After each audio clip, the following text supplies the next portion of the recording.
와우.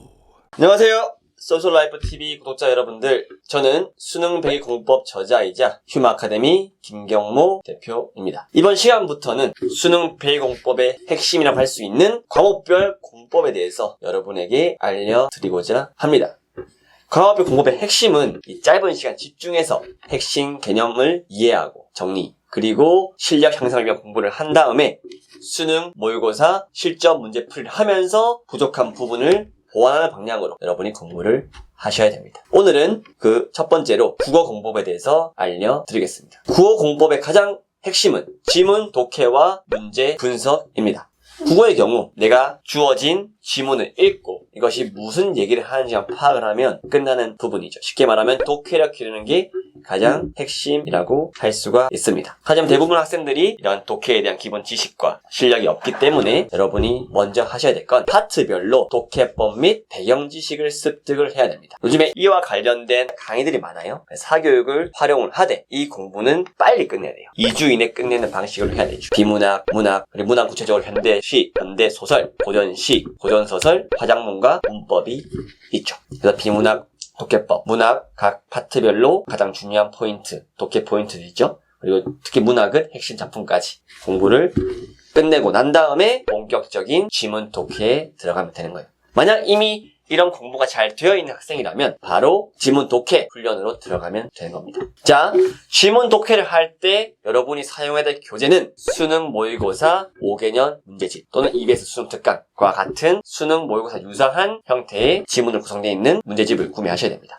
특히 이때 중요한 건 해설지에 지문과 문제에 관한 상세한 설명이 있어야 되죠. 자, 그러면 여러분이 책을 펴서 이제 지문 독해라 문제를 풀겠죠? 이때 중요한 건 시간 측정을 하셔야 됩니다. 집중력과 긴장감을 위해서 하루 최소 3지문에서 5지문 파트별로 하시면 됩니다. 그래서 지문을 읽고 문제를 풀었어요. 대부분 학생들은 풀고 답 내고 끝나죠. 근데 진짜 중요한 부분은 바로 문제 풀고 난 다음에 틀린 문제에 대해서 분석을 잘 하셔야 돼요. 즉, 예를 들어 볼게요. 어떤 문제를 풀었어요. 근데 그 답이 1번인데 본인은 2번으로 택했어요. 그러면 본인은 왜 1번을 답으로 생각하지 않고 2번을 답으로 생각을 했는가? 즉, 지문 및 문제의 어떤 부분을 잘 이해를 못해서 잘못된 답을 골랐는가에 대해서 구체적으로 분석을 하고 정리를 하셔야 돼요. 그런 다음에 왜 1번이 답인가? 나아가서 나머지 3, 4, 5번은 왜 답이 아닌가까지 여러분이 그 근거를 지문을 통해서 찾아야겠죠. 그런 다음에 지문 독해력을 보완을 해야 돼요. 즉, 틀린 문제가 있는 지문에 대해서 강의에서 배웠던 파트별 독해법 있죠? 그 독해법으로 지문을 읽고 지문의 내용을 정리를 해서 전체 주제를 도출하고 지문을 보지 않고 그 지문의 내용을 설명을 할 수 있어야 됩니다. 왜?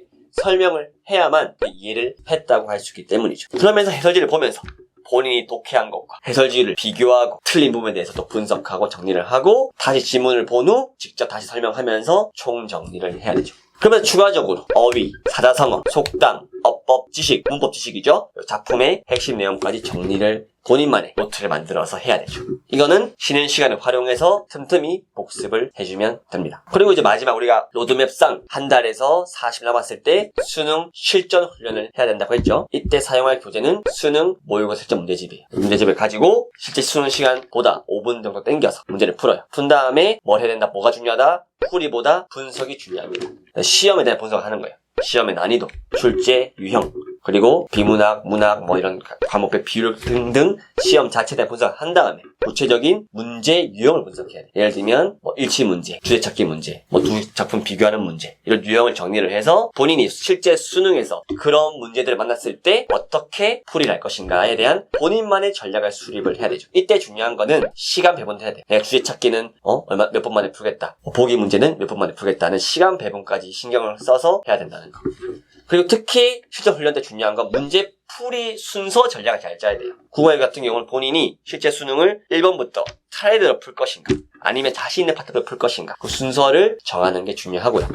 그리고 난 다음에 마지막에 틀린 문제에 대해서 분석하고 해결책을 마련하고 문제가 틀렸다면 해당 지문들 독해 훈련을 하면서 앞에서 했던 방식들이 있죠. 그걸 계속해서 독해력과 어휘, 어법 등등을 보완을 해주면 되는 겁니다. 이게 바로 여러분이 남은 수능 100일 동안 해야 할 국어 공부법의 핵심입니다. 이 방법대로 공부를 한다면 여러분 수능 국어에서 좋은 성적을 받을 수가 있습니다. 아시겠죠? 여튼 오늘 국어 공부법은 이것으로 마치고 다음 시간에는 영어 공법으로 찾아뵙겠습니다. 감사합니다.